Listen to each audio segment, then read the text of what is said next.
St. Louis sports fans, go deeper with STL Sports Central Insiders. Get exclusive access to Bernie, Randy, Claves, Jamal Mayers, and more, plus your chance to watch a Blues game in the alumni box with Jamal himself. Monthly giveaways, Bernie's columns all week, and support for local sports media. Join now at stlsportscentral.com.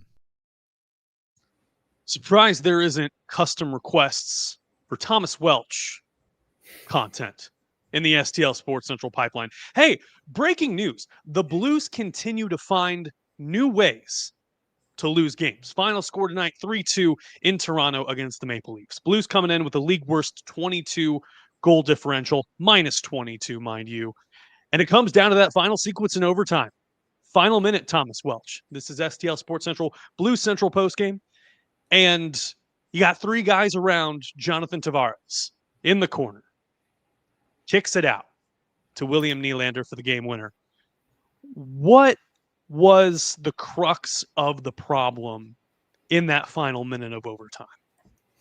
I mean, for the most part, I felt like they played a solid overtime. I mean, we've seen overtimes throughout the course of this season. Early Blues have still yet to win one, I believe. But I mean, by all accounts, that was a solid overtime, right? It felt like the Blues were kind of controlling majority of the possession. Didn't feel like they were giving away, really either side, they were giving away too many grade A chances. But it did feel like the momentum was swayed in the Blues' favor. And then, you know, they get hemmed in the corner, three guys around them. You're like, oh, we're going to get the puck back here and get, you know, another chance to score. And then, you know, it all falls apart, kicks it out of the corner to a wide open, you know, one of the most lethal players on the team. And he makes quick work of Jordan Binnington, who's just, you know, at that point, absolutely hung out to dry and doing everything that he can. But T25 STL makes a great point here. No Austin Matthews in the lineup, no Nyes in the lineup, and no Stolars in the lineup. And the Blues still come away with the loss against a struggling Toronto Maple Leafs team. When the talk around this team has been the energy's changing, you know, it's nice to get away, go on a trip with the boys, get some dinner, spend some quality time together. Jim Montgomery said he was having a Q&A, more communication. You know, we heard all the right things leading up to this game.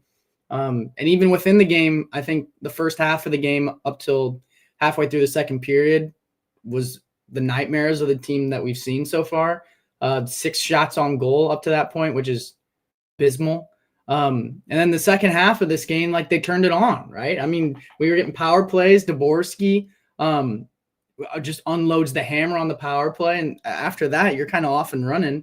Tie it up 2-2, like your chances going into overtime, and then it just collapses. So that's kind of been, you know, the story of the St. Louis Blues throughout the course of this season. And it's you know, another chip in the wrong direction for this team, with Doug Armstrong looking on and potentially making decisions here soon. Decisions to be made soon. And as you mentioned, there were a solid 30 minutes of hockey there at the end. However, 30 minutes does not win a hockey game in the National Hockey League. Who are winners, though? How about our main sponsors of tonight's show? And that's Home Bank. We've talked to you about Home Bank before, and we're going to do it till the day this show goes off the air. There are business banking partners. From lending to everyday banking, Home Bank has been with you since day one as a trust partner. Business isn't about numbers, it's about relationships. And with Home Bank, those relationships make all the difference. Home Bank is the team behind our team at STL Sports Central. Visit myhomebank.bank or call 855-577-2001. Home Bank, member FDIC. More than a bank, they're your business partner. And stay tuned for our money moment of the game later on in this block. As we continue, the Blues falling 3-2 to the Toronto Maple Leafs.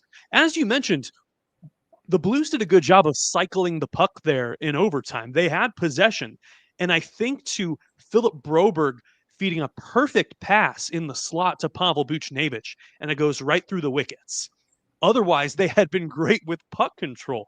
How frustrating is it now to see so many whiffs and missed chances by this team in a game where they were gifted a goal in the first period and had a chance to take it in those final 35 minutes of skating? Yeah, especially in that manner, because it does feel like the St. Louis Blues as a whole, like, I know someone in chat was talking about, I don't know what Jim Montgomery's seen with Pavel Buchnevich. My biggest thing with him is him on the first power play unit. Like, I'm not really, obviously he's struggling right now and you want to get confidence with him.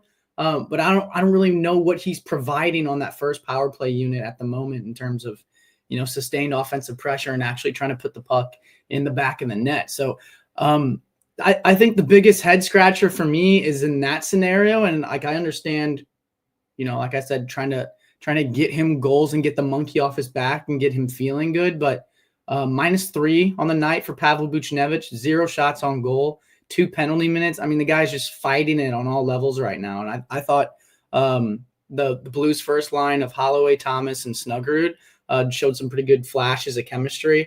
Obviously, like we said earlier, Dalibor Dvorský continues now is the leading goal scorer on the Blues power play when it comes to the man advantage. So, a lot of things trending in the right direction, but Pavel Buchnevich continuing to struggle.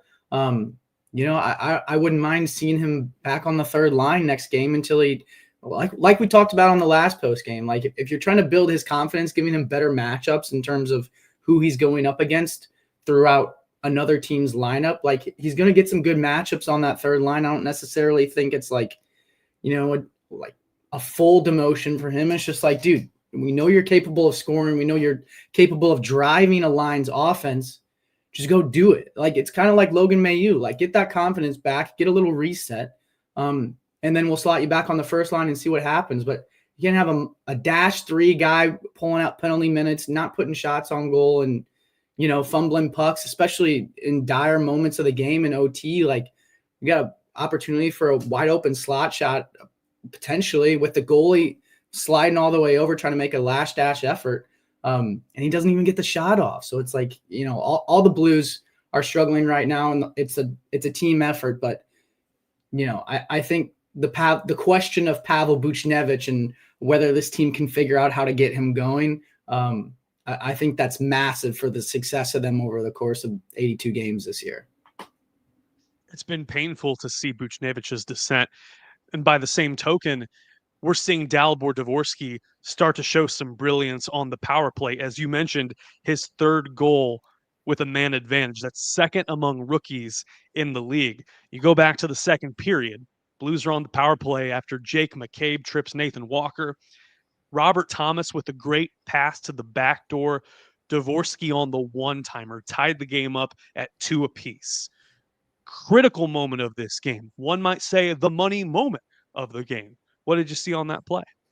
I think the biggest thing for me with Dalibor Dvorský, and one that's kind of rare among rookies in the NHL, really mostly rookies that the Blues draft, because it's towards, consistently throughout the course of their history, especially with Doug Armstrong here, like, they've been competitive all the way up till the end of the season. So you're picking around 17, 20, 25 around that area.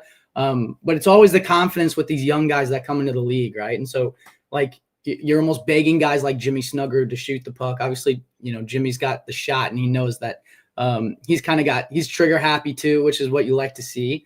But for a guy like Dalibor Dvorský, who almost feels like shooting is like second nature to him, even more so than Jimmy Snuggerud, because Jimmy Snuggerud has that playmaking ability. I think Dalibor Dvorský understands that his best chance for success at the NHL level right now, with as young as he is, like, he's lacking the physicality. We always talk about his lack of skate speed. His playmaking ability isn't bad, but it's not as good as Jimmy Snuggerud's, I don't think. But he knows that his shot plays. So, like, every opportunity that he gets, he knows that his pathway to success in this league is just to fire it as soon as he gets the opportunity. And that's what he's doing right now. And I think that's why he's finding the back of the net, because there's so many players on this Blues team, that are, set or double clutching it or looking for the pass when they should just be firing right away. And I think, the success of Dalibor Dvorský isn't by accident. It's because he's decisive. And I think the rest of the team could take something away from that. And it felt like, to me, Jordan Kyrou was very decisive tonight. I know chat was talking about it a little bit, but my God, when Jim Montgomery talked to him after he was healthy scratched, and basically said, like, we want you to create anxiety for other teams with your skating ability and with your, like, I think since that happened, I mean, he's just been dicing guys up left and right. I mean, he made a move tonight that made it look like it was from like a Pavel Datsuk like highlight reel. Like that's the kind of stuff that we know that Jordan Kyrou is capable of, but that's not the kind of stuff that you see on a nightly basis from him. And when you've got guys on the other side like Nylander and Matthews obviously didn't play tonight, but like that star talent and that skill level, when you're going toe to toe against teams, like if you're the St. Louis Blues and you're not able to go toe to toe with other teams because of your depth, like some of your skill level players have to step up. And I think Jordan Kyrou did that tonight, even though the Blues didn't get the result that they wanted. That's a very good point. We mentioned Dalibor Dvorský with 3 power play goals. That's second among rookies in the NHL. And that is the subject. That is our money moment of the game. It's brought to you by, again, Home Bank, the team behind our team at STL Sports Central. Visit myhomebank.bank or call 855-577-2001. One other thing worth mentioning in terms of flashes of brilliance from the Blues, and it's hypocritical to talk about it in the context of a back-breaking overtime loss. However, the special teams, when defenseman Tyler Tucker gets that double minor for high-sticking Max Domi towards the end of the first period, that could have been a flattener for the team's momentum, and it proved to be the opposite. What made the difference for the Blues in killing those 2 penalties early in the game that set them up to take this game into overtime and get a point? Well, I think it felt to me like in this game from a defensive system they were running, like the last couple of games, even to the home stretch against Vegas, it felt like the Blues have been so focused on protecting the house and protecting their slot opportunities that they were giving up the high danger chances, that they were just letting other teams kind of walk all over them on the perimeter. And at the NHL level, like there's some good D-men, there's some good forwards that are walking the line, even if it's at the blue line. Like if you're able to kind of flip a puck past, screens, past players off deflections, which to his credit, Jake McCabe did tonight with Dakota Joshua, I think, providing the screen in front of Binnington, Blues' old friend, which is great, always fun, that revenge game factor.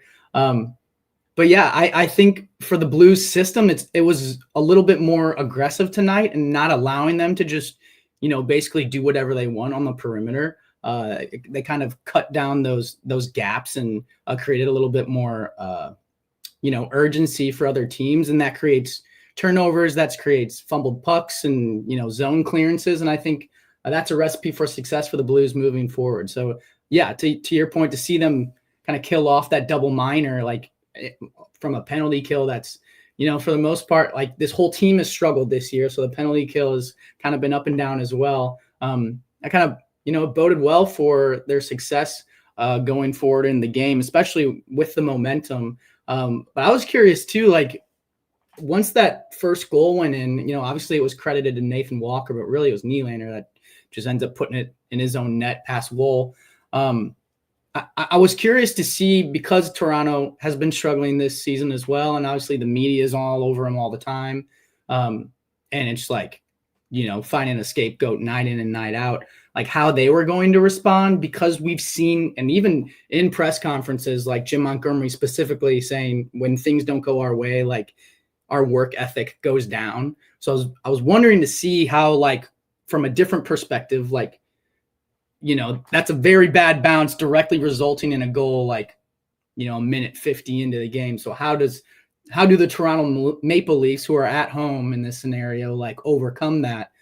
And they managed to do so. So I think that's kind of the difference between these two teams that you see right now. Obviously the Toronto Maple Leafs are also scoring at a little bit better clip than the St. Louis Blues, but both are pretty poor defensively as well. So I think that's something for the Blues to continue to work on, is not only, overcoming those bad puck bounces or early goals or people coming back or whatever it is, but making sure that when you're on the right side of the momentum, just like keeping that pressure on, because like felt like in that first period and all the way up until the halfway point of the second period, like the Blues weren't really in it, like 6 shots on goal, like I mentioned before. And just, it's the Dr. Jekyll and Mr. Hyde effect to this team that we constantly see. So a little bit more consistency, and I think the result swings in the Blues' favor on this game specifically.